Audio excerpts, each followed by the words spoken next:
Bonjour à toutes et bonjour à tous. Bienvenue pour notre septième épisode de l'émission Transition, l'émission consacrée à l'agriculture mondiale. Aujourd'hui, une émission préparée et organisée en partenariat avec l'Agence française de développement. Souvent critiquée, mais pourtant essentielle à la production agricole, nous allons parler aujourd'hui avec nos invités des engrais et de la fertilisation des sols dans le monde. Tout de suite, le sommaire de notre émission.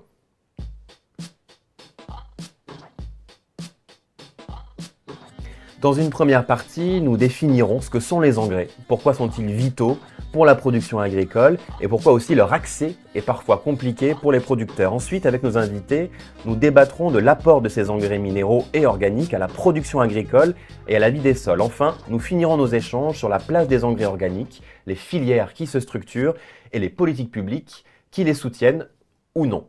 Pour en parler, nos invités aujourd'hui, à distance, tout d'abord Elvire Sosa Agbangba. Bonjour Elvire.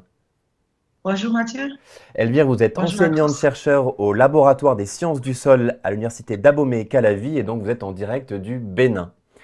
Avec moi en plateau, Philippe Collin. Philippe, vous êtes agriculteur dans le Grand Est, où vous produisez en agriculture biologique, sur de la polyculture élevage, du bovin herbe notamment. Vous êtes aussi influenceur sur les réseaux sociaux et puis engagé dans une association Solidarité Agriculture à Madagascar. Donc on va aussi voyager avec vous. Bonjour et merci d'être avec nous. Bonjour.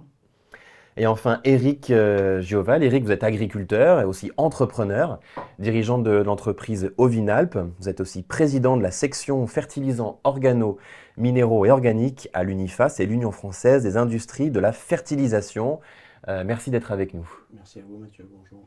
Et puis on sera rejoint en fin d'émission par mon collègue Abdoul Tapsoba, qui est chargé de projet à la Fondation et qui est doctorant en économie au CERDI à Clermont-Ferrand. Alors avant de commencer les débats, comme c'est l'habitude au sein de cette émission Transition, on va commencer avec notre tour du monde, habituel cette fois-ci en 180 secondes.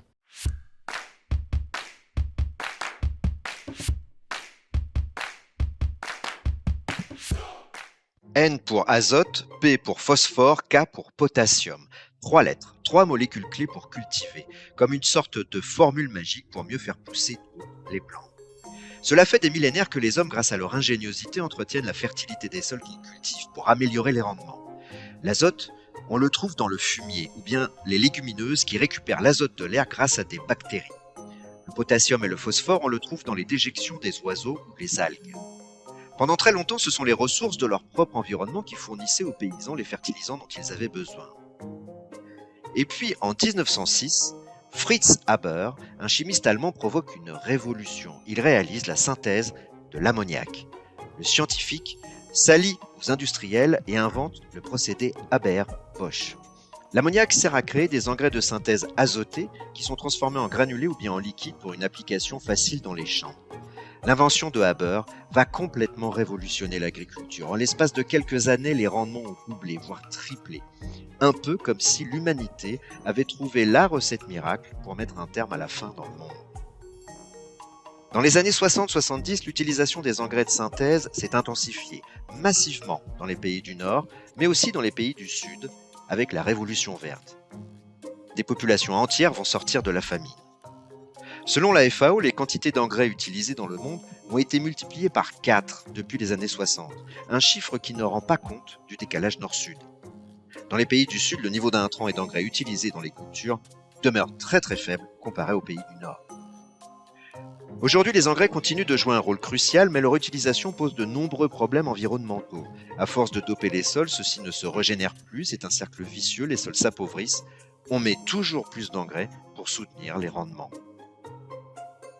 La production et l'utilisation d'engrais émettent aussi des gaz à effet de serre. L'agriculture et l'élevage dans les pays de l'hémisphère nord sont avec les transports l'une des premières causes du changement climatique. Et puis les engrais, c'est très efficace, mais ça coûte cher. Récemment, le Covid et la guerre en Ukraine ont provoqué des hausses des prix de l'énergie. De l'utilisation de matières organiques au développement des engrais de synthèse, l'histoire des engrais est celle d'une quête continue pour produire des récoltes et nourrir une population toujours plus croissante. Leur bonne gestion dans une optique raisonnée est essentielle pour garantir la durabilité de tous nos systèmes agricoles au nord comme au sud et ne pas mettre en péril la sécurité alimentaire. Dans un contexte de changement climatique et de hausse de la demande, comment utiliser durablement les engrais et maintenir des sols sains et fertiles. Alors dans ce reportage, on a parlé de 3 molécules principales, NPK, hein, ces formules-là qui nous reviennent. Mais bien sûr, il n'y a pas que ça, on a aussi le calcium, on a besoin de magnésium, hein.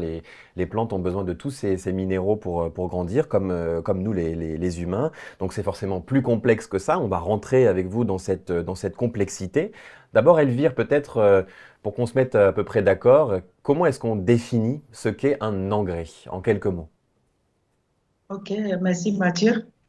Un engrais se définit comme une substance naturelle ou synthétique qui est utilisée pour améliorer la fertilité du sol et pour favoriser la croissance et la production des plantes. Donc, l'engrais apporte aux plantes les nutriments essentiels. Alors, je me tourne vers Philippe aussi, qui est donc agriculteur. Pourquoi est-ce que les engrais sont importants pour l'agriculture? En fait, c'est pour garder une fertilité, pour aller un petit peu plus loin dans la fertilité des sols. Donc aujourd'hui, on ne produit pas sans nutriments, comme disait Elvire. Donc c'est une obligation.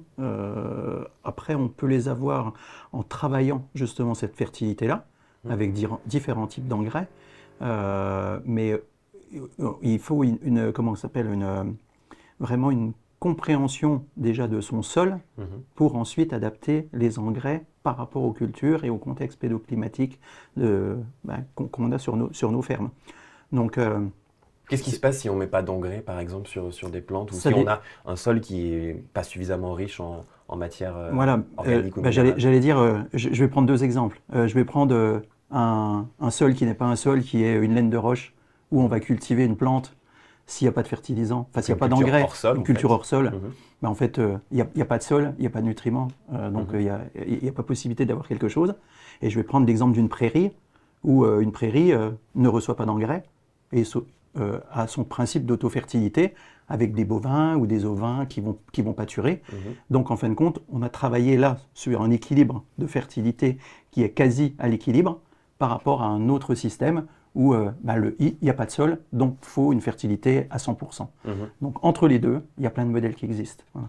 Alors justement, on a donc déjà commencé à voir qu'il y avait différents types d'engrais. Eric, on a organiques, minéraux. D'où est-ce qu'ils viennent, ces engrais? Où est-ce qu'on va les chercher? Avant de parler de géopolitique, vraiment de manière très basique, où est-ce qu'on les trouve? Il existe différentes sources d'approvisionnement sur ces produits. Donc d'abord, si on prend les minéraux, ce sont essentiellement des produits, des matières premières extraits de carrière, donc de la potasse, du magnésium, du calcium. Pour les produits azotés, bien évidemment, ce sont des azotes de synthèse, on l'a vu dans le début du reportage. Et après, en ce qui concerne les engrais, on va dire d'origine organique, ce sont essentiellement des sous-produits de l'agriculture, donc des fumiers, mais aussi des sous-produits de l'agroalimentaire, donc ça peut être des pulpes de raisin, des pulpes d'olive, des tourteaux de cacao, des tourteaux de café, des tourteaux de ricin, qui sont des éléments végétaux la plupart du temps, mais aussi des sous-produits animaux tels que des farines de viande, des farines de plumes, qui sont traitées en hydrolyse et qui vont permettre d'amener à ce moment-là non pas du carbone, si on amène du carbone, de la matière organique, mais surtout des nutriments. Donc, et puis après, on a la dernière catégorie, on va dire, qui est celle de l'économie circulaire avec des produits issus du monde du déchet, qui sont les déchets verts, les myates, donc qui sont des mélanges de boue et de déchets verts, et les fractions fermentescibles des ordures ménagères. Et dernière innovation dans le marché de la fertilisation, les biostimulants, bien sûr, qui vont permettre d'optimiser, voire de booster le fonctionnement de l'assimilation des éléments minéraux ou le fonctionnement du sol. Voilà, donc on oppose souvent, enfin quand on présente les engrais, on dit il y a des organiques d'un côté, des minéraux de l'autre. C'est pas tout à fait vrai. En fait, on a besoin de minéraux pour nourrir la plante et on a besoin de matière organique pour garder la fertilité des sols et nourrir aussi le microbiote des sols qui est indispensable au bon échange entre les sols et les plantes. Donc ça, c'est le métier que nous faisons, nous, industriels de la fertilisation, donc les adhérents de l'UNIFA. On travaille tous sur ces créneaux-là avec des spécialités chacun et en défendant ce qu'on a mis en avant, nous, depuis 2 ans maintenant, qui est la fertilisation associée. Parce que le meilleur moyen pour fertiliser durablement un sol et une plante, et surtout continuer à garder des rendements, voire les voir augmenter, c'est d'associer les éléments qui sont à notre disposition. Ça, on en parlera justement dans la suite de l'émission. Donc vous le voyez derrière moi, un graphique qui vous présente certes schématiquement d'un côté les engrais organiques et les engrais minéraux. Je me tourne vers vous, Elvire, depuis le Bénin. Ces engrais, ils sont aussi utilisés à différents moments dans le cycle de culture pour différents objectifs. Est-ce que vous pouvez nous préciser un petit peu ça, peut-être à partir d'exemples aussi que vous trouvez au quotidien au Bénin? Ok, merci Mathieu. Quand nous prenons les engrais organiques, ces engrais sont utilisés généralement en fumier de fond, donc appliqués 1 à 2 semaines avant l'installation de la culture et permettent d'améliorer la teneur en matière organique du sol, la structure du sol et également la biodiversité du sol. Alors, quand nous prenons ces engrais justement organiques, toujours pour parler des engrais organiques, permettent de libérer les éléments nutritifs dans le sol donc de façon plus lente. Alors, quand nous prenons par contre les engrais minéraux, ce sont des engrais qui sont fractionnés et qui sont appliqués sous forme de fumée d'allaitement durant la phase de croissance des plantes. Et ces engrais apportent les nutriments sous la forme directement assimilable pour les plantes. Donc, nous avons un peu là cette différence entre engrais organiques et engrais minéraux. Donc, si nous plaçons dans notre contexte ici au Bénin, c'est un peu comme ça se passe. On apporte l'engrais organique au début, on installe la culture après, et après on fractionne l'engrais minéral et on l'apporte au cours du cycle de croissance de la culture. Merci, merci Elvire. Alors je voudrais qu'on parle d'un sujet aussi important, c'est celui de l'accessibilité économique aux engrais. On en a parlé très rapidement dans le reportage. C'est un sujet essentiel, hein, surtout depuis quelques années, guerre en Ukraine, Covid-19. La Fondation Farm avait publié un travail avec l'AFDI sur ce sujet de la hausse des prix de l'énergie et des conséquences pour les agriculteurs en Afrique subsaharienne. On est allé interviewer un agriculteur justement au Bénin. Il s'agit de Eustache Ounpatin, qui est maraîcher au Bénin et président de l'association des jeunes agriculteurs modernes du Bénin. On l'écoute sur cette question de l'accessibilité et de la hausse des prix. Je suis sur demi-hectare de terre où je fais tout ce qui est consommable en termes de culture maraîchère au Bénin, des légumes traditionnels que nous avons aux légumes exotiques que nous avons l'habitude de consommer. Le site d'élevage est ailleurs et j'envoie la digestion d'animaux sur le site de maraîchage pour pouvoir servir de fertilisant. Après le Covid et au début de la guerre en Ukraine, il n'y avait souvent pas d'engrais. Dans les boutiques de distribution, on n'en a pas. Ce sont des situations que nous vivons par moment où il y a pénurie d'engrais sur le terrain. Pour ce mois-ci, l'objectif, c'est de produire de la tomate. Pour produire la tomate, il me faudrait une certaine quantité d'engrais. Je n'ai pas besoin d'un sac d'engrais. Donc, il me faudrait contacter un autre membre de l'organisation ou un autre agriculteur que je connais qui est dans la même production que moi, qu'on mutualise nos moyens pour pouvoir acquérir. Après, on se partage la quantité dont on a besoin. Le prix a augmenté quand je prends certains engrais. Avant, on était autour de 12 500 le sac. Aujourd'hui, ça a progressé jusqu'à 17 000 francs le sac et ce sont des prix subventionnés en plus. S'il n'y avait pas de subvention, on tournait autour de entre 23 et 26 000 francs. Mais le paradoxe, c'est que les prix de vente n'ont pas évolué. Donc, il nous faut trouver des mécanismes pour nous adapter, pour réduire l'utilisation d'engrais chimiques afin de pouvoir rentabiliser notre activité. Quand je prends l'exemple de la saison passée, pour acheter un engrais donné, on vous impose que vous devez en acheter un autre. Je suis obligé de l'acheter parce que j'ai besoin de l'NPK, mais si j'achète l'autre aussi, je n'ai pas besoin de cet engrais-là, donc je le garde là tout simplement. Ça ne servira à rien. Donc, à chaque saison, de nouvelles conditions sont posées. Et sur le long terme, c'est la réduction de l'utilisation des engrais chimiques, des pesticides aussi, pour permettre une certaine régénération de la flore terrestre afin de nourrir un peu plus le sol. Et on fait des apports d'engrais organiques, surtout des fientes. Il faut quand même booster les plants pour pouvoir leur permettre de donner une bonne rentabilité. Donc, on travaille peu à peu pour que on utilise de moins en moins les engrais chimiques. Dans un laps de temps, nous avons constaté l'hausse de prix de ces matières organiques que nous utilisons très souvent à des moments donnés. Je me rappelle, il y a environ 6 ou 7 ans, pratiquement, on te le donnait au fait. On nous demandait juste de venir ramasser, on prenait dans le temps. Mais aujourd'hui, là où on nous les cédait, des fois, vous allez les sacs de 50 kilos, ou aujourd'hui, de 500 jusqu'à 1000 francs. Merci, un grand merci à Eustache et aux équipes de FIN pour ces interviews. Alors, avant de vous faire réagir, Philippe et Eric, peut-être à distance, Elvire, vous pouvez commenter un petit peu ces propos de notre agriculteur béninois sur ces difficultés, cette hausse des prix, vraiment sur la question de l'accessibilité économique des engrais. Ah oui, c'est une question qui se pose vraiment avec acuité. Donc, il y a effectivement les questions de disponibilité et les questions d'accessibilité. Et il faut dire que ça a pris de l'ampleur avec l'avènement de la crise du Covid-19 et également de la guerre en Ukraine. Donc, il faut dire que avec la crise de Covid-19, il y a eu des perturbations dans les chaînes d'approvisionnement mondiales et du coup, il y a eu des retards dans le transport des engrais.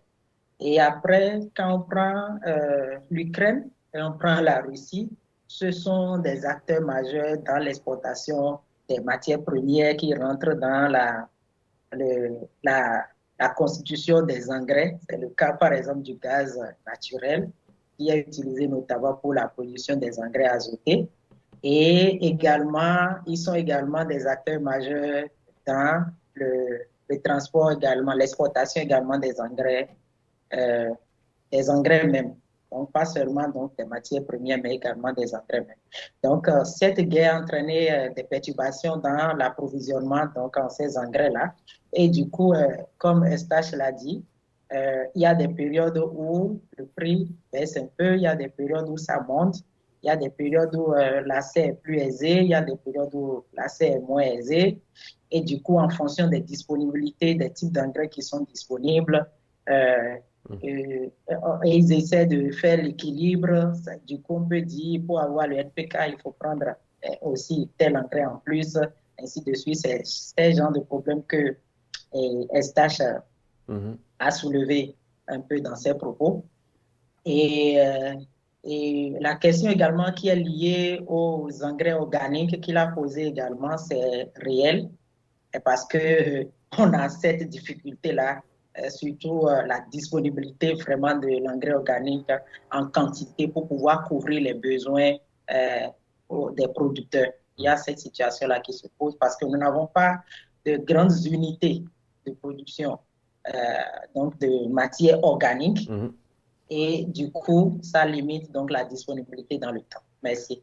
Merci beaucoup Elvire, on en parlera à la fin de cette émission. Vous le voyez certainement à l'image, un graphique qui résume aussi les raisons de la hausse, les chiffres de la hausse.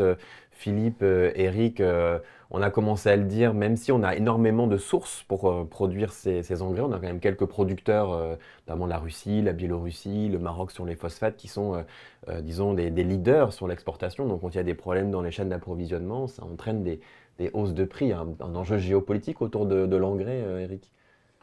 Oui, forcément. En dehors du fait qu'il y a ces problématiques politiques et on va dire sanitaires, euh, il y a ce problème de l'énergie aussi.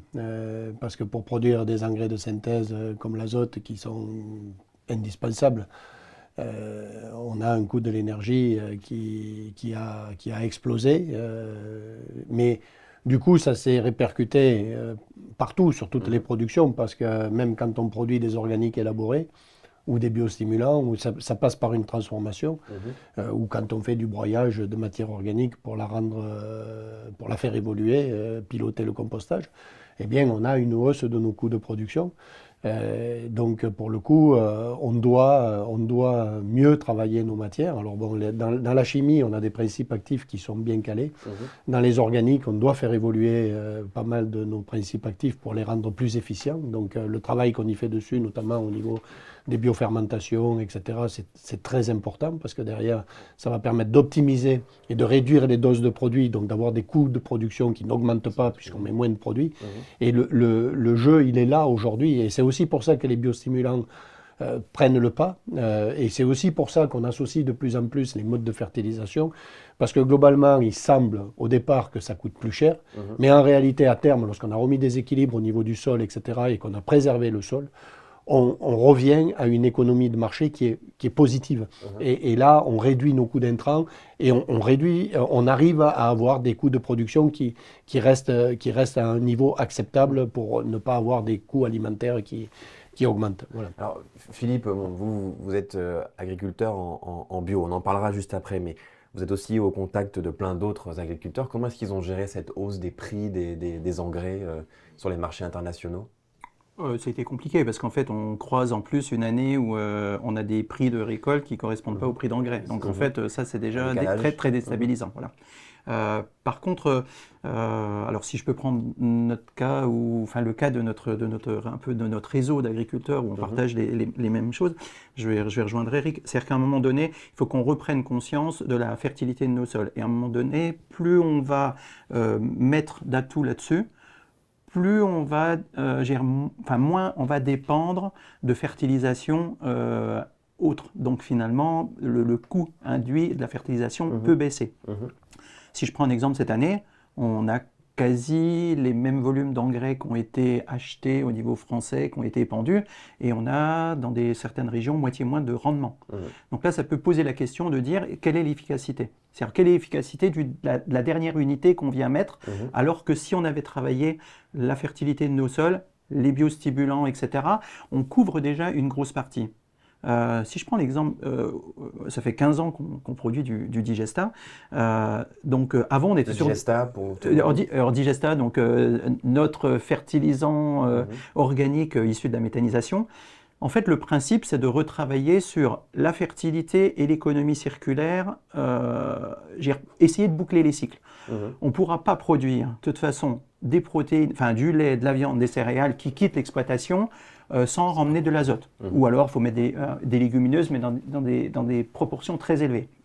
Ou alors avoir de la matière organique qui permet de minéraliser, donc avoir une très bonne fertilité. Et en fin de compte, c'est là-dessus qui a besoin d'un facteur déclenchant. C'est-à-dire que plus on va essayer de recycler dans notre production d'engrais organiques les nutriments, donc c'est ce qu'on fait par exemple sur de la méthanisation, puisqu'on va prendre des déchets et finalement on boucle le cycle de l'azote. On ne va pas boucler le cycle du carbone, puisqu'on va en perdre un peu. Donc là, on va réadapter des rotations qui vont fixer du carbone, où on va mettre du BRF, on va mettre du compost, on va mettre des autres engrais organiques qui vont boucler les cycles. Et seulement pour les conventionnels, quand on veut monter encore au-dessus, là, on va aller chercher la fertilisation minérale de synthèse. Là, vous me faites une excellente transition vers notre partie 2 de l'émission, sur la question de comment est-ce que finalement les engrais entretiennent la fertilité des sols. Philippe, une question de Béotien. On parle beaucoup de sols dégradés, de sols pauvres en France et ailleurs. Vous avez une expérience aussi de connaissance du terrain à Madagascar. Qu'est-ce qui fait qu'un sol est fertile? Qu'est-ce que les producteurs, les agriculteurs regardent? Comment est-ce qu'on évalue cette fertilité d'un sol? J'imagine que ça change d'un agriculteur à l'autre. En tout cas, de ce que vous en voyez? Je ne vais pas vous donner une définition parce que je pense qu'il y en a beaucoup qui ne seraient pas d'accord peut-être avec la mienne. Vous, qu'est-ce que vous regardez vraiment Les trois choses, biologique, physique, chimique. C'est-à-dire aujourd'hui, qu'est-ce que notre sol comporte? Donc, est-ce que je peux rapporter des nutriments? Donc, il y a certains sols, de toute façon, aujourd'hui, ils sont pauvres en nutriments et il y aura besoin de nutriments. L'aspect physique, c'est-à-dire ne pas dégrader les sols, de plus en plus de matériel. Donc, essayer aujourd'hui de moins travailler ou de mettre des plantes qui travaillent à notre place ou de faire travailler la biologie avec des vers de terre, des colamboles, des mycorhizes, etc., qui vont permettre justement d'augmenter cette fertilité-là. Alors, c'est facile à dire, mais ce n'est pas facile à appliquer dans un espace-temps restreint et avec des contraintes climatiques cette année il pleut beaucoup, l'année dernière il fait chaud.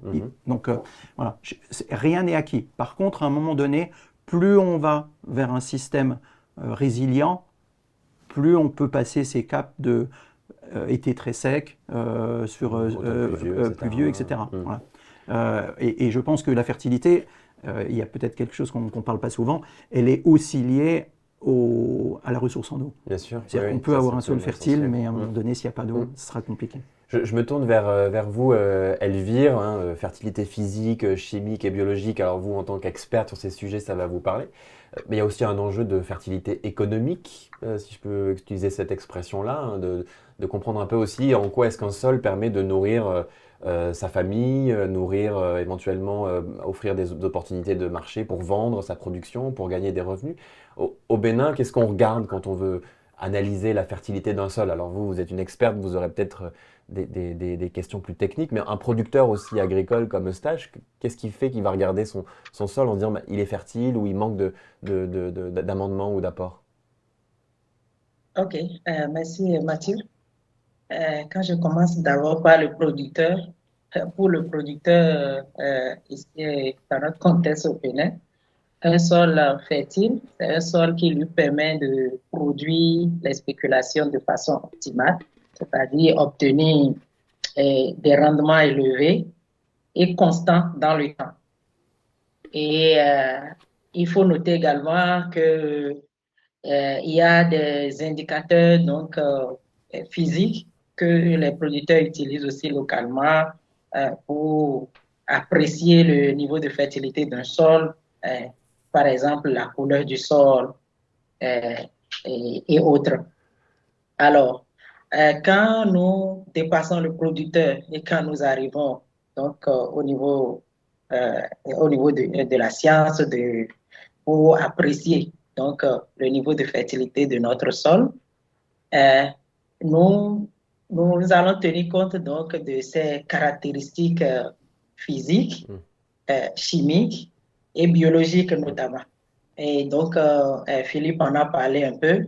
Donc, en termes donc, de caractéristiques physiques, donc nous allons apprécier la texture du sol, nous allons apprécier sa densité et donc en lien donc, avec sa porosité, sa capacité de rétention en eau. Et également, quand nous prenons les caractéristiques chimiques, donc nous allons voir quel est le pH donc, du sol, quelle est sa teneur en matière organique, les teneurs donc, en base échangeable au niveau du sol, sa capacité d'échange cationique, et voilà. Et après, donc, du point de vue biologique du sol, nous allons voir maintenant quelle est l'abondance et la diversité donc, des organismes que nous avons au niveau de ce sol-là. Et nous pourrons également voir quel est en termes donc de fertilité biologique, nous allons apprécier donc le carbone donc du sol et voir en fait quels sont les compartiments, les fractions donc de carbone du sol qu'on retrouve dans quelle proportion donc dans ce sol-là. Donc voilà un peu de façon résumée les indicateurs clés qu'on utilise pour apprécier donc le niveau de fertilité d'un sol.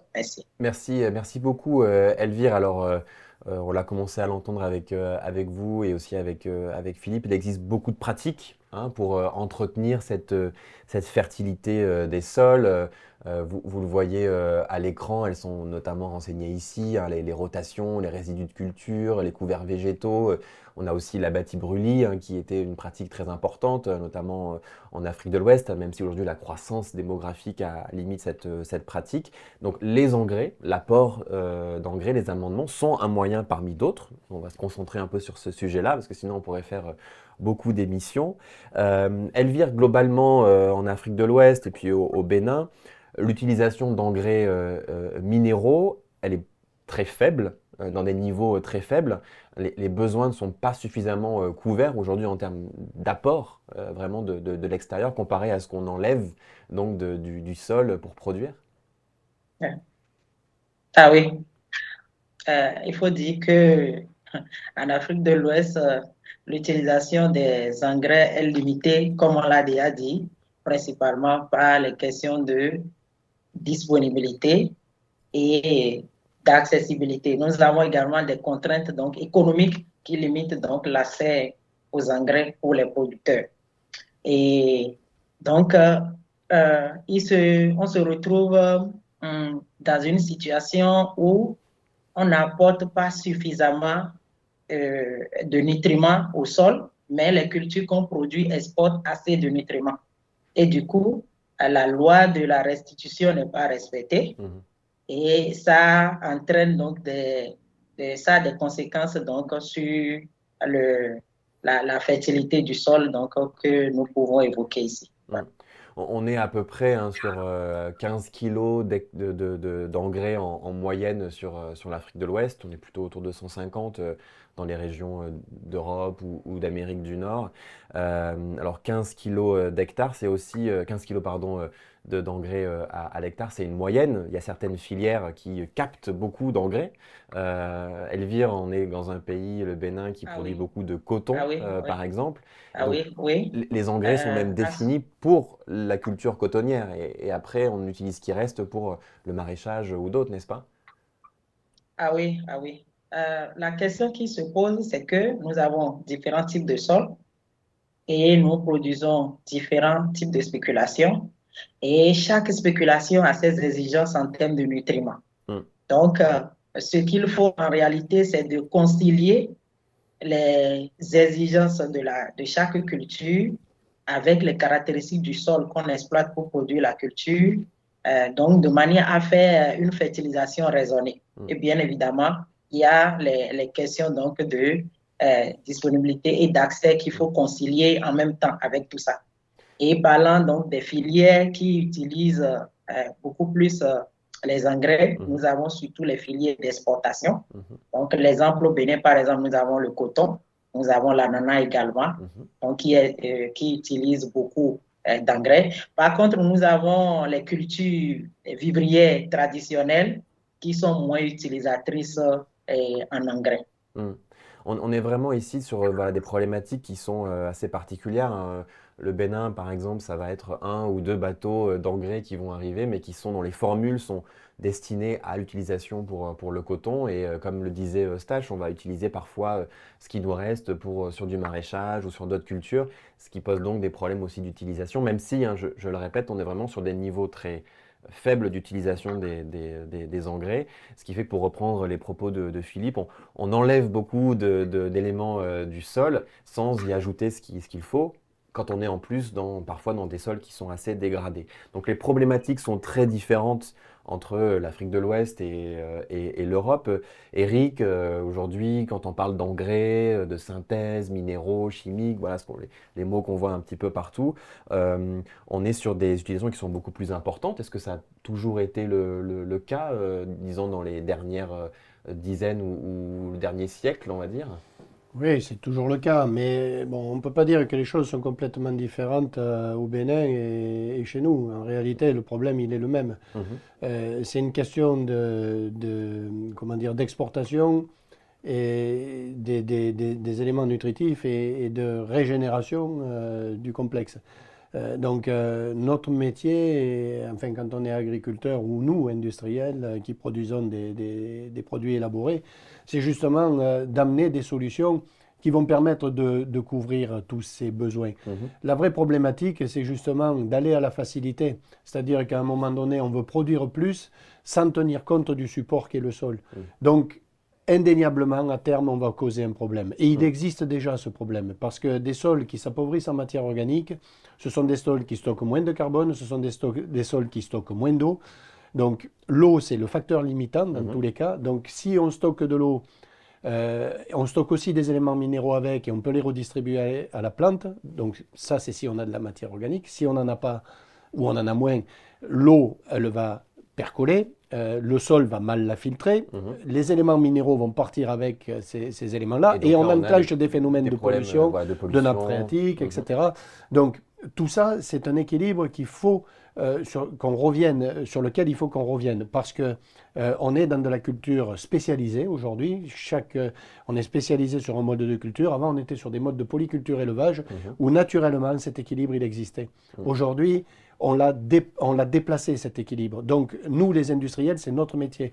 C'est pour ça qu'au sein de l'UNIFA, on prône cette fertilisation associée, parce que c'est la meilleure des solutions pour régénérer un sol, nourrir les plantes durablement et continuer à produire intensivement, mais écologiquement intensivement. C'est-à-dire que les minéraux, c'est très bien qu'on ne peut pas s'en passer, la plante en a besoin pour augmenter la productivité des plantes ou le rendement.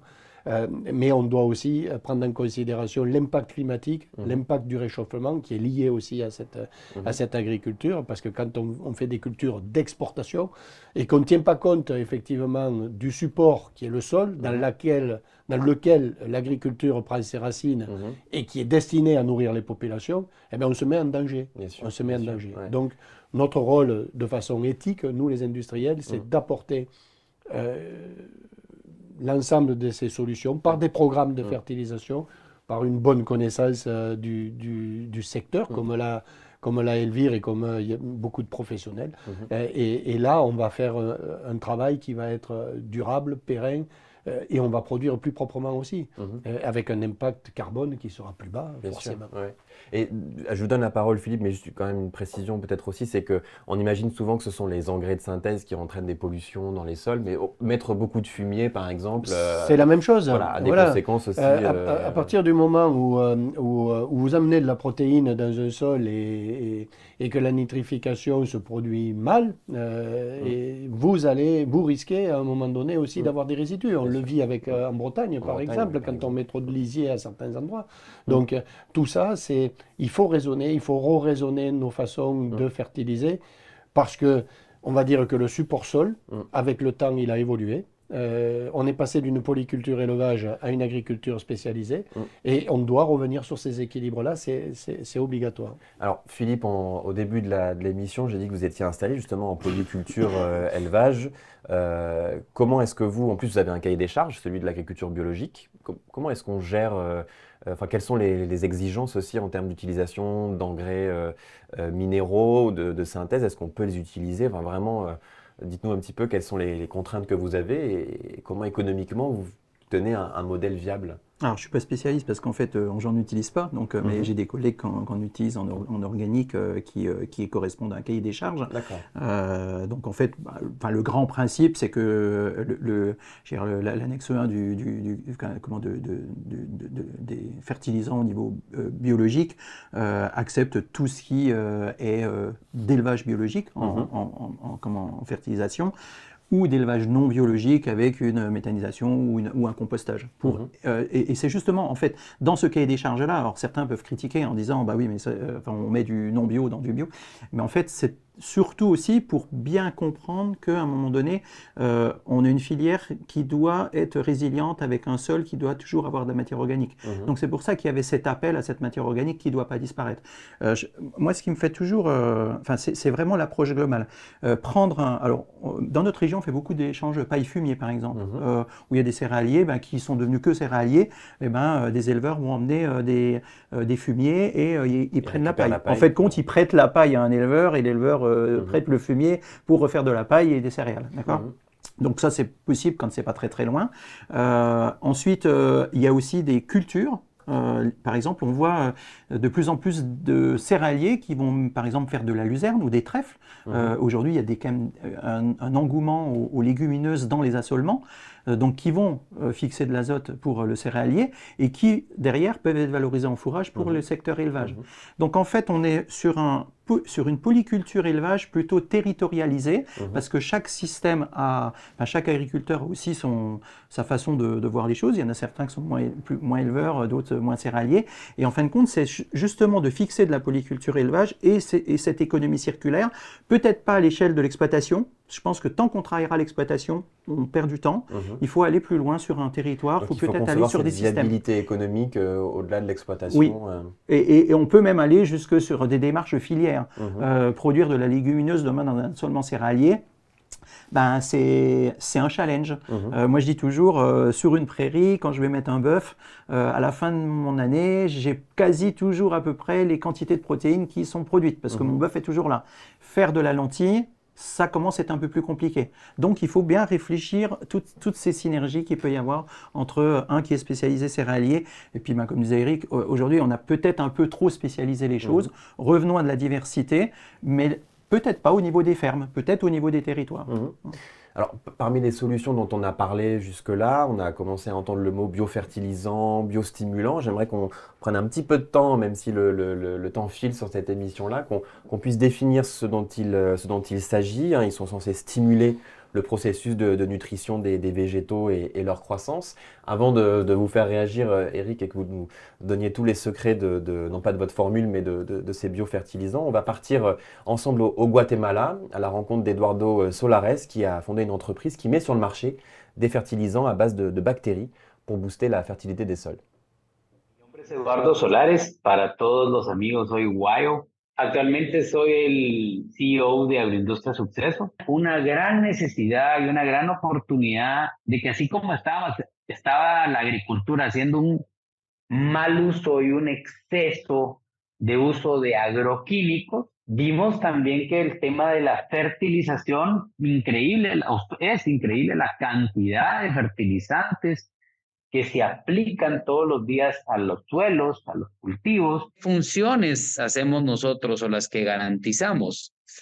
Bacterias que fijan nitrógeno atmosférico. Imagínate lo al revés del mundo. Los fertilizantes hoy tú los tiras al suelo y se liberan al ambiente y están como óxido nitroso y es un contaminante importante de la capa pues, del planeta. Nosotros hay microbios que fijan el nitrógeno, es totalmente al revés. Lo mismo que hace la planta, en una planta en Rusia donde hacen fertilizante, lo mismo hace este microbio que producimos nosotros. Después, otros solubilizan los nutrientes que hay en el suelo. Entonces, en realidad, en algunos casos tú ya no tienes que adicionar más fertilizante porque tienes un banco de fertilizante ahí que de alguna u otra manera no lo has podido aprovechar como se debe por la falta del microorganismo que lo pone disponible.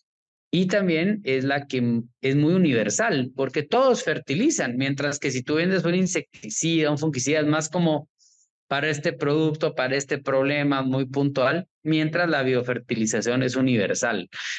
Pero definitivamente, en resumen, muchísima oportunidad.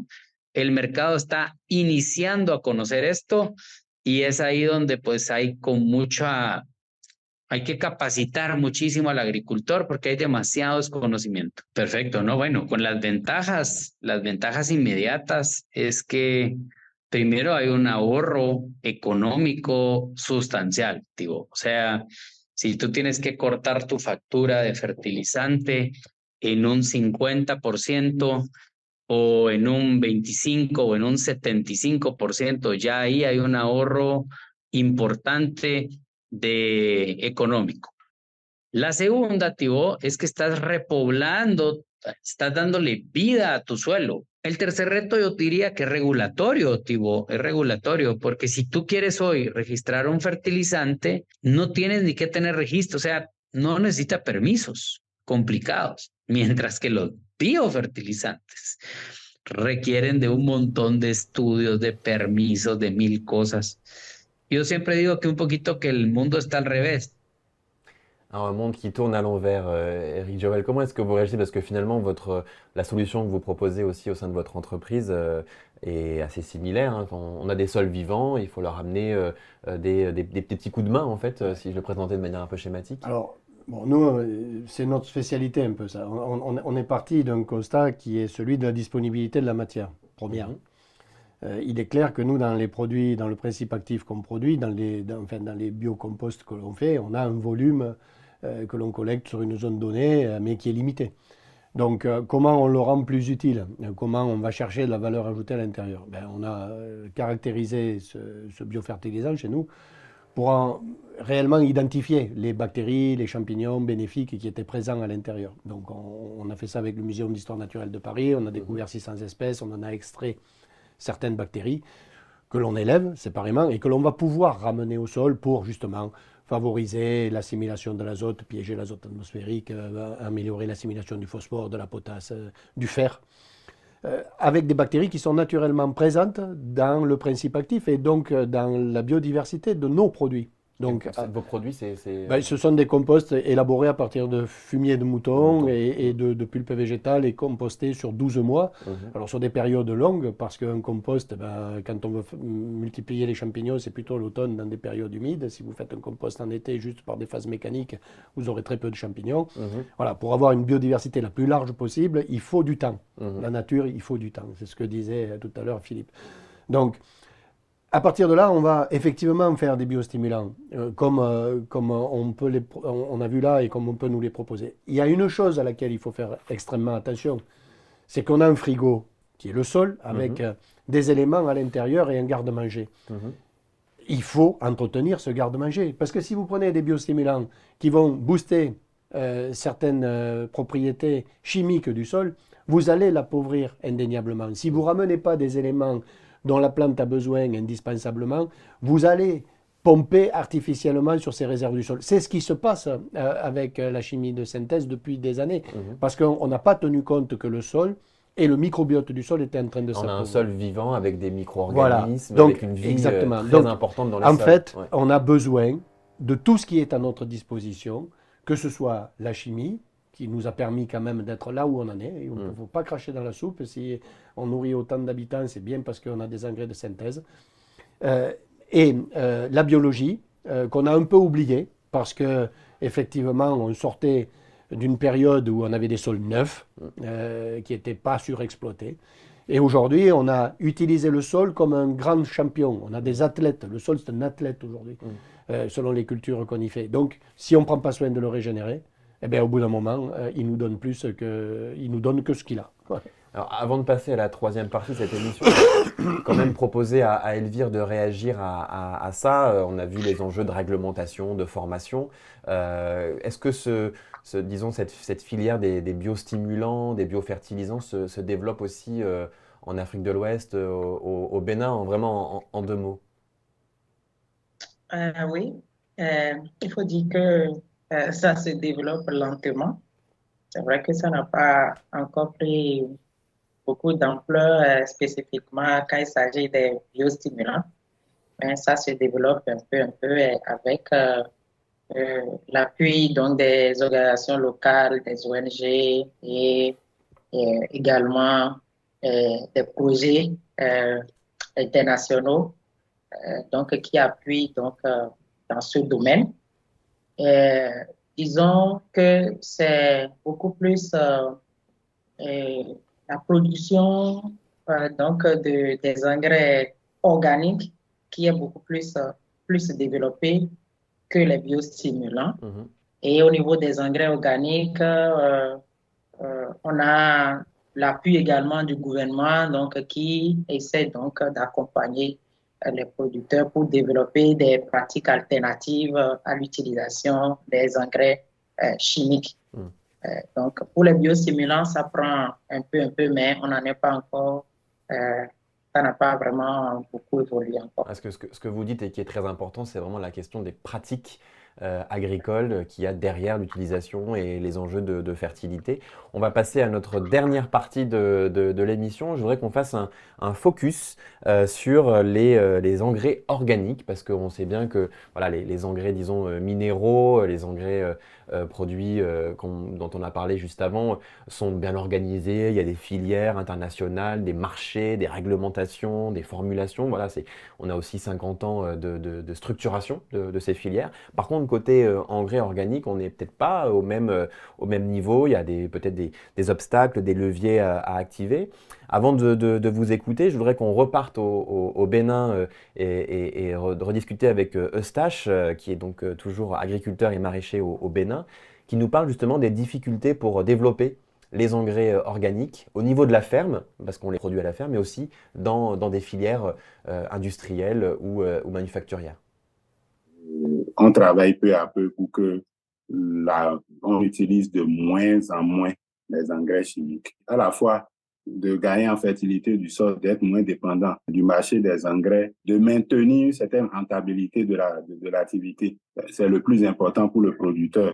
Mais l'autre chose qu'on espère aussi, c'est l'accompagnement au développement, parce que parmi les jeunes aujourd'hui, on commence par constater qu'il y a beaucoup d'initiatives dans le sens de la production et des pesticides biologiques et des engrais biologiques. Donc, beaucoup d'initiatives se prennent dans nos différentes régions. Ce que nous demandons, c'est qu'on leur facilite quand même le fonctionnement, faciliter la tâche pour avoir les autorisations nécessaires pour commercialiser leurs produits. Et quand je prends le dispositif de production biologique que nous utilisons au niveau de l'organisation qui s'appelle SPG, Système Participatif de Garantie, il faudrait quand même que le produit de traitement ou l'engrais organique soit quand même reconnu, qu'il y ait l'autorisation de mise en marché avant que ce ne soit accepté dans le dispositif. Quand nous parcourons le terrain, nous constatons que beaucoup de jeunes développent des solutions dans ce sens-là,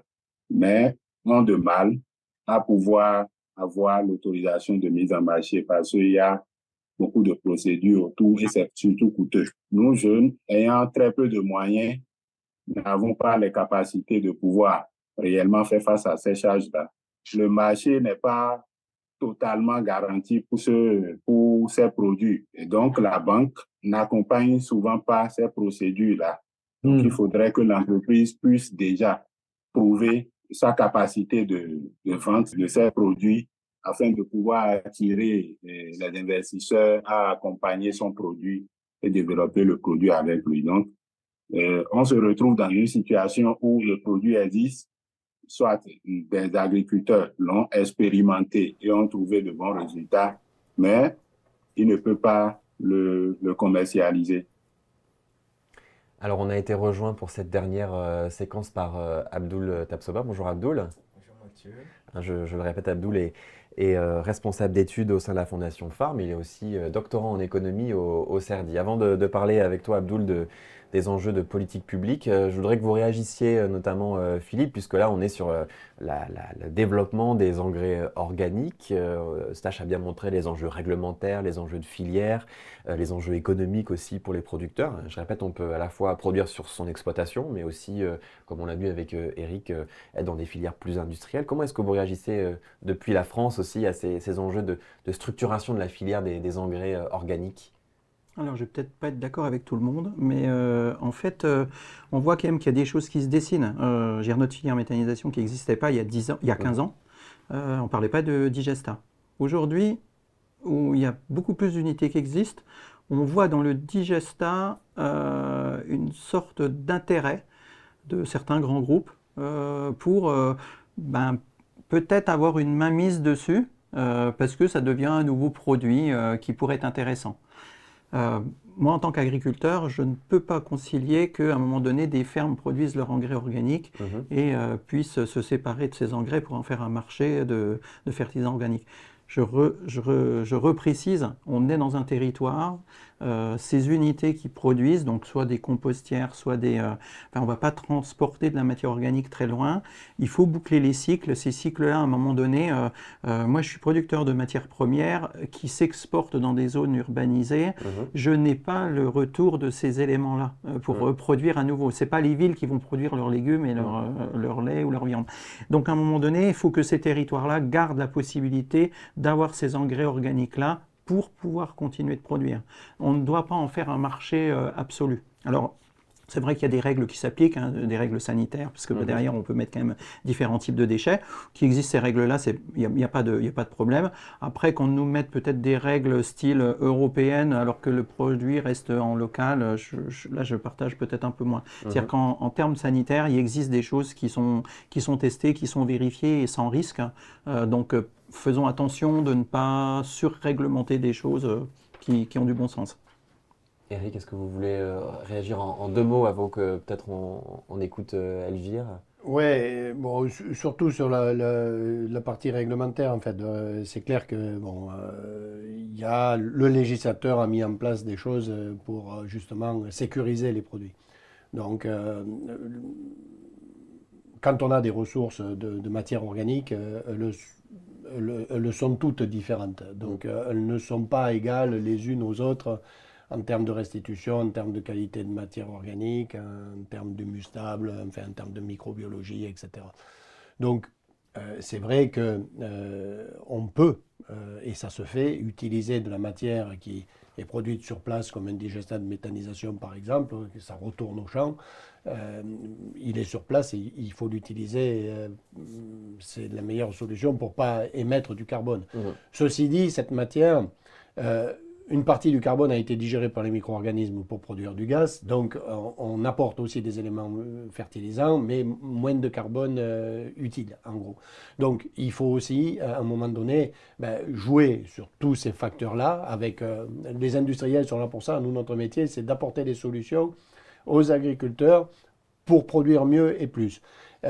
Mais les apporter là où il faut, c'est-à-dire qu'il ne faut pas qu'à un moment donné, on saute sur un marché d'un résidu pour en faire un marché industriel qui finalement vient en remplacement d'un autre alors qu'en réalité il ne remplace pas l'autre. C'est l'exemple des déchets verts aujourd'hui qu'on a dans les grandes zones des villes où on a une inconstance de composition. Ces produits reviennent au champ parce qu'ils sont broyés. Je ne dis pas que ce sont des mauvais produits, ce sont des produits intéressants parce qu'effectivement il y a du carbone à l'intérieur, mais ils nécessitent une transformation pour être utilisés intelligemment au champ. Si on ne le fait pas, on provoque d'autres déséquilibres au niveau du sol qui vont être négatifs pour la production et qui vont justement nous demander d'apporter plus d'engrais de synthèse parce qu'il va falloir amener plus de minéralisation pour dégrader ces produits. Donc il y a un travail à faire avec et les industriels, on est là pour ça. On est là pour faire ça. C'est ce qu'on fait d'ailleurs. On dit la structuration de la filière organique, elle existe depuis 40 ans, la structuration de la filière organique élaborée en France. Les acteurs de la section, enfin les adhérents de l'UNIFA, la section FOMO, ne font que des produits élaborés. C'est-à-dire qu'on utilise des matières premières, on les transforme pour les rendre plus utiles et pour diminuer leur dose d'utilisation et surtout pour que le soit efficace. Parce que le problème, ça reste toujours le même, c'est l'efficacité et la rentabilité économique. Et la durabilité, bien sûr, parce qu'on doit aussi tenir compte de ce côté environnemental. Donc, parfois, l'économie circulaire, c'est bien, à condition qu'on fasse aussi appel à des professionnels pour nous accompagner, pour bien utiliser ces matières. Voilà, et ça, c'est un peu notre métier. C'est le métier aussi des scientifiques et des techniciens. Merci Eric. Alors pour finir, je voudrais qu'on fasse un focus sur le rôle des politiques publiques. Donc c'est la raison pour laquelle Abdoul nous a rejoint en plateau aujourd'hui. Et le rôle des politiques publiques en Afrique, en particulier en Afrique de l'Ouest, puisque c'est le sujet que tu traites dans le cadre de tes recherches. Donc ce rôle sur la fertilité des sols. Alors déjà, globalement en Afrique, quel est le rôle des politiques publiques sur la fertilité des sols? Il faut savoir que dans de nombreux pays africains, c'est la fertilisation qui est le principal levier de politiques visant à améliorer la fertilité des sols. Donc cette approche cherche à combler les carences nutritionnelles des sols, notamment en NPK, qui sont des éléments essentiels au bon développement des plantes. Donc il est connu que le niveau de consommation en engrais en Afrique est très faible, de l'ordre de 18 kg à l'hectare contre une moyenne mondiale autour de 135 kg. Ce qui fait que les politiques publiques encouragent fortement à l'utilisation d'engrais, qu'ils soient minéraux ou organiques, l'objectif étant d'assurer des capacités productives des sols. Donc, ce qui fait que l'objectif derrière ces politiques, bien sûr, c'est d'abord l'accroissement des rendements pour répondre à des besoins alimentaires, mais aussi économiques suivant les filières ou les cultures qui peuvent être concernées. On a eu quelques sommets, notamment, je pense qu'il y a 20 ans, où on voulait déjà augmenter l'utilisation des intrants, et puis là, plus récemment, enfin des engrais du moins. Effectivement, jusque-là, la stratégie qui était la stratégie en matière de fertilisation qui était affichée au niveau continental était guidée par la déclaration d'Abuja sur les engrais pour la révolution verte en Afrique, qui a été adoptée en 2006 par les dirigeants africains et dont l'ambition derrière était d'augmenter les consommations en engrais pour atteindre un niveau de 50 kg à l'hectare d'ici 2015. Donc, cette déclaration mettait beaucoup l'accent sur le volet subvention à l'engrais, mais aussi le renforcement des infrastructures nécessaires pour faciliter l'accès de ces engrais aux producteurs. Elle promouvait également le renforcement de capacités au niveau local de production des engrais pour réduire un peu les importations, la dépendance aux importations. Mais comme tu le disais, tout récemment, en mai dernier, lors du sommet de Nairobi, cette stratégie a été un peu a évolué dans le sens où elle voit la fertilité des sols au-delà de la fertilisation et la met dans une perspective de santé des sols. La santé des sols, des sols sains. Exactement. Donc, la promotion, cette fois, est orientée sur une consommation efficace de ces engrais, mais en synergie avec des pratiques agricoles durables. Donc, il ressort, on peut retenir de ce sommet que la santé des sols apparaît ou doit jouer un rôle crucial, en tout cas, pour garantir des systèmes agroalimentaires durables et résilients nécessaires pour répondre aux besoins de sécurité alimentaire et nutritionnelle du continent. Abdoul, tu travailles notamment sur un observatoire, l'Observatoire des soutiens publics à l'agriculture. C'est un observatoire que tu vas nous présenter en quelques mots. Comment est-ce que les engrais sont soutenus dans les différents pays africains sur lesquels tu travailles? D'accord, merci. Effectivement, depuis 2017, nous avons entrepris d'harmoniser les mesures de soutien public à l'agriculture dans le monde en nous appuyant sur des données d'institutions internationales, notamment de l'OCDE, de la Banque interaméricaine de développement et du programme MAFAP de la FAO. Donc, ce travail nous a permis de créer un observatoire qui est maintenant accessible en ligne sur la page web de la Fondation Farm, qui offre des analyses et des outils interactifs pour suivre, comparer différents indicateurs de soutien à l'agriculture dans plus de 80 pays qui pèsent près de 90% de la valeur de la production agricole mondiale. Alors, en Afrique, comment est-ce qu'elle est comment sont organisés ces soutiens? D'abord, le constat de l'Observatoire sur les soutiens publics est que plus un pays dépend de l'agriculture, moins il la soutient. Et l'Afrique subsaharienne en particulier a des niveaux de soutien à l'agriculture relativement très faibles, non seulement par rapport aux autres régions du monde, mais aussi quand on tient compte de la contribution de ce secteur agricole à toute l'économie. Et quand on regarde d'un peu plus près les budgets consacrés à l'agriculture, on se rend compte que la majorité, en tout cas, est orientée sur la fourniture de services ruraux, c'est-à-dire de santé, de formation, d'éducation, de financement, voilà, de pistes rurales, qui sont certes essentielles dans la mesure où la majorité des agriculteurs sont des ruraux, mais constituent un soutien indirect au secteur agricole.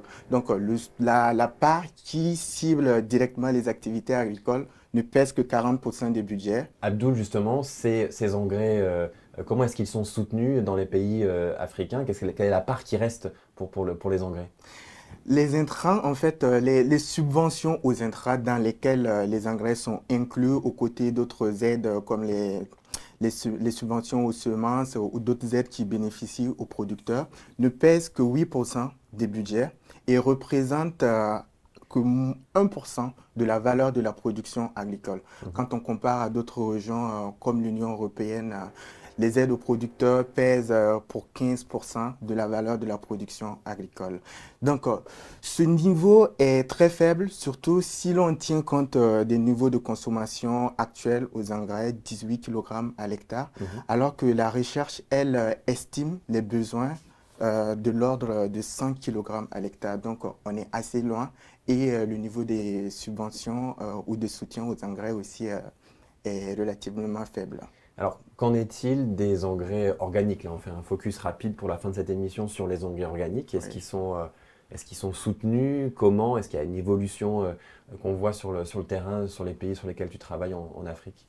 Il faut reconnaître que les subventions aux engrais ciblent généralement ou dans la plupart des cas exclusivement les engrais chimiques. Mais il existe aussi des subventions aux engrais organiques. Le Sénégal est un exemple intéressant où la politique de subvention aux engrais a récemment évolué. Bon, une évolution qui a été motivée par la flambée des prix des engrais chimiques sur les marchés mondiaux, aggravée par la crise en Ukraine et aussi la pandémie de la Covid-19. Mais cette stratégie, elle a évolué et s'insère vraiment dans une vision stratégique plus large au sein du plan Sénégal émergent pour intégrer des enjeux environnementaux. D'ailleurs, ce plan Sénégal émergent a été renommé PSE vert compte tenu de cette dimension environnementale. Donc, ce qui fait que depuis 2021, le gouvernement sénégalais octroie des subventions aux engrais organiques. Et cela constitue véritablement un tournant quand même par rapport aux politiques antérieures qui étaient consacrées exclusivement à des subventions aux engrais chimiques. Mais aussi, cela est la concrétisation véritable d'une revendication de longue date pour des pratiques agricoles durables de la part d'organisations de la société civile au Sénégal et d'ONG. Donc, oui. Alors, 3 ans après ces premières initiatives, où est-ce qu'on en est en termes de données? Est-ce qu'on a atteint des niveaux importants de soutien, d'accès aussi pour les producteurs? En 2021, déjà, 10% des budgets qui étaient consacrés aux engrais organiques et aux engrais étaient destinés à des fertilisants organiques et la subvention couvrait de 80 à 90% en fait des coûts associés à cet intrant. Mais il faut reconnaître que seulement moins de 3% en tout cas des engrais subventionnés sont des engrais organiques et d'autres défis tels que aussi la capacité de disponibilité en tout cas de ces engrais organiques et les mécanismes de distribution et d'accès de ces engrais restent des défis à relever. Une publication du réseau d'ITAES au Sénégal présentait un peu le fait qu'il y ait la faible couverture en tout cas de l'accessibilité de ces engrais sur l'ensemble du territoire national. Cette politique, elle est nouvelle, elle va se développer, mais il est important de souligner que c'est vraiment une évolution majeure dans le paysage de subventions aux engrais en Afrique. Merci beaucoup Abdoul. On arrive au terme de cette émission très dense, mais c'est un sujet, les engrais, qui mérite qu'on prenne le temps d'en parler. Merci à Elvire qui était avec nous à distance depuis le Bénin et puis avec nos invités en plateau aujourd'hui. Alors on a parlé des engrais pendant cette émission, mais n'oublions pas que c'est une manière parmi d'autres d'entretenir la fertilité des sols. Les pratiques sont vraiment au cœur de la transformation des agricultures et aussi la formation, bien sûr, qui est essentielle sur un sol qui est vivant, ne l'oublions pas. Merci à toutes et à tous de nous avoir suivis pour cet épisode 7 de l'émission Transition. Cette question vous intéresse, n'hésitez pas à suivre les actualités de la Fondation Farm et vous abonner à notre newsletter. À très bientôt et merci à toutes et tous.